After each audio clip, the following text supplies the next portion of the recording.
English మాట్లాడడానికి భయపడుతున్నారా? అయితే మీకోసమే ఈ స్పోకెన్ ఇంగ్లీష్ క్లాసెస్. వెంటనే కాల్ చేసి జాయిన్ అవ్వండి.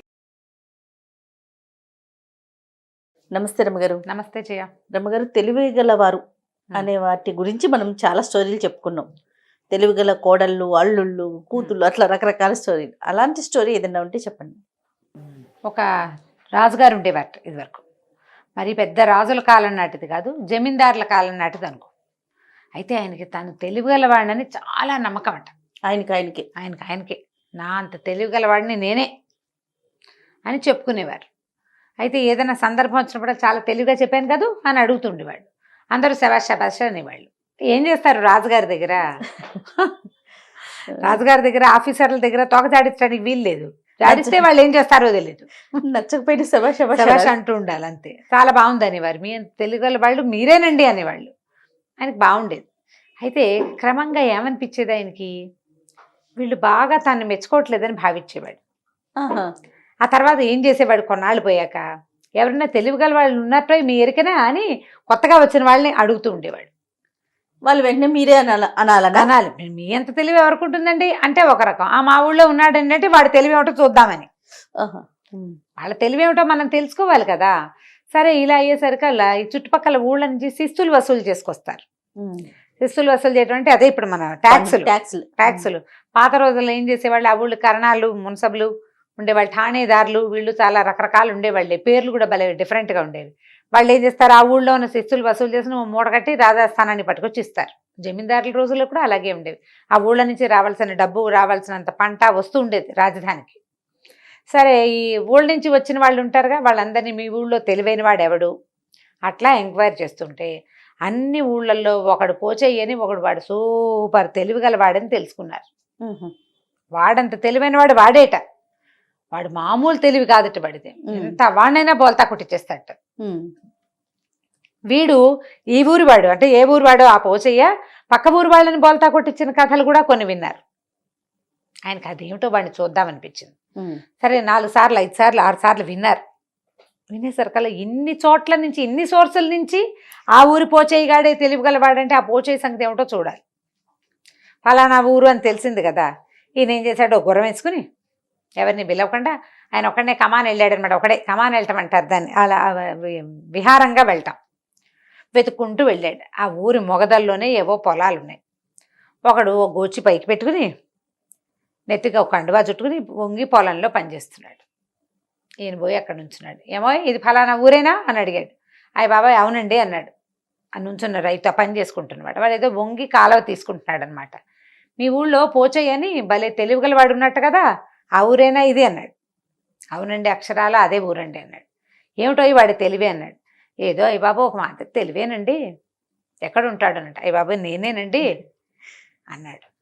వాడు అంతా బాబు బాబు అంటుంటే వీడు తెలివిగల వాడని ఎందుకు అనిపిస్తుంది రాజుగారికి?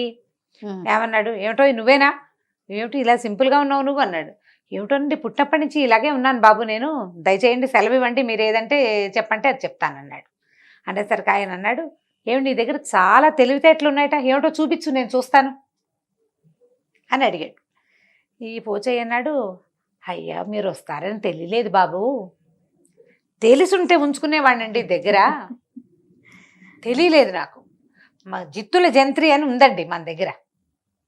ఎన్ని రకాలో జిత్తులు ఉన్నాయి నా దగ్గర. తెలివితేటలు, తెలివి అంటే అసలు ఏ మాట మాట్లాడినా టర్న్ చేసి అవతల వాడికి తగిలేలా చేయటం, ఏ పని చేసినా తప్ప అవతల వాడిదే చేయటం, అన్నీ జిత్తులు కదా, నక్క జిత్తులు అంటారు వాటిని.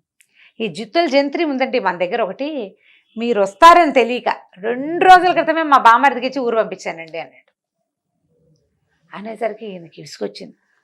ఏమిటి ఇంత దూరం వచ్చానో, అదేమిటో చూడ్డానికి నీ తెలివి, నేను అది కాస్త ఎవరికైనా ఇచ్చేసావా నువ్వు?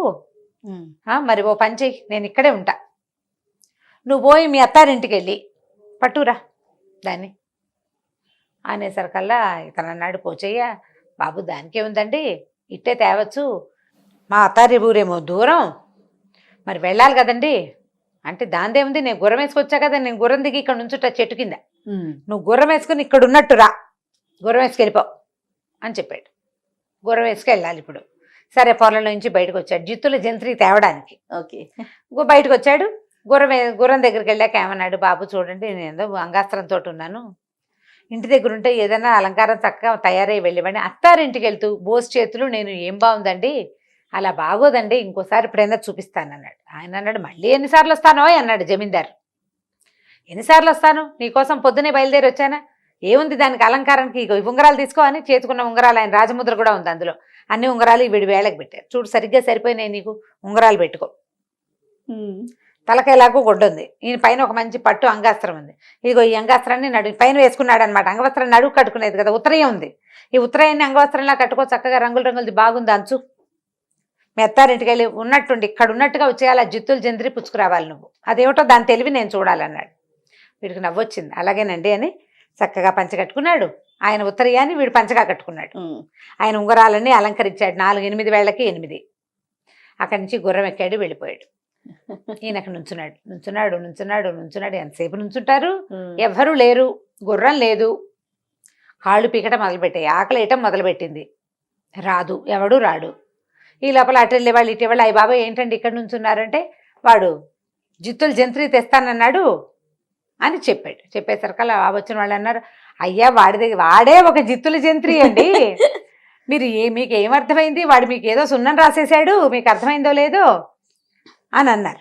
అనేసరికి ఏంటి నేను ఎక్కడైనా పప్పులో కాలేసానా అని ఆయనకి డౌట్ వచ్చింది.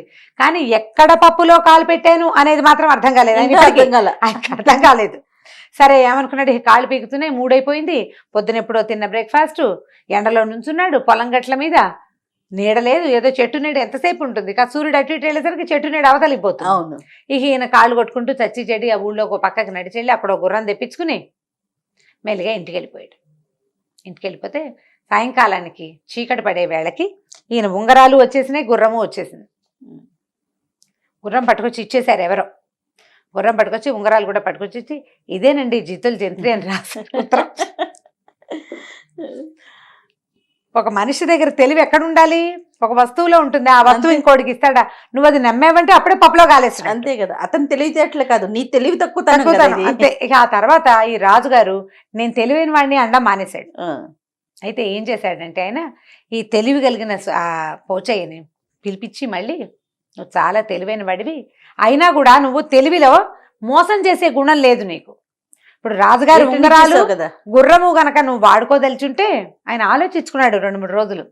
గుర్రం అమ్మేసి ఉంగరాలు కరిగించుకుని తినేసి చేసేదేం లేదు, అందులో రాజముద్ర కూడా ఒకటి ఉంది, ఎంత ఎంత పాడైనా చేయొచ్చు దాంతో, అంటే ఎన్ని రకాల పనులైనా చేసేసేయచ్చు కదా, అడ్వాంటేజ్ తీసుకోవచ్చు.